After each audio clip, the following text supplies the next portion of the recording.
శతభిష నక్షత్రము కుంభరాశిలో ఉంటుంది. 4 పాదాలు కూడా ఉంటుంది. కుంభరాశి అంటే న్యాచురల్ జొడాక్ సహజ కాలపురుష కుండల్లో 11వ స్థానం అవుతుంది. దీనికి అధిపతి శని. ఈ నక్షత్రం వారికి వచ్చే అనారోగ్య సమస్యలు ఏంటంటే గుండెకు సంబంధించిన సమస్యలు వచ్చే అవకాశం, హార్ట్ ప్రాబ్లమ్స్, అలాగే హై బీపీ పెరగడము, వాతము. ఇది వాయుస్థ సంబంధమైన రాశి కాబట్టి వాత సంబంధమైన వ్యాధులు, లెప్రసీ, నొప్పులు. ఇప్పుడు లెప్రసీ లేదు కానీ ఏమైనా స్కిన్కి సంబంధించిన ప్రాబ్లమ్స్ వచ్చే అవకాశాలు ఎక్కువగా ఉంటాయి.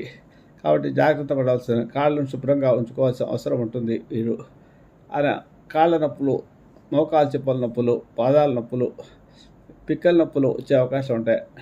అలాగే చర్మ వ్యాధులు కూడా ఎక్కువగా వచ్చే అవకాశం ఉంటాయి. కాబట్టి వీళ్ళు శతభిష సమచారణ రాహుగ్రహ స్తోత్రాన్ని జపం చేసుకోవాలి. అర్ధకాయ మహావీరం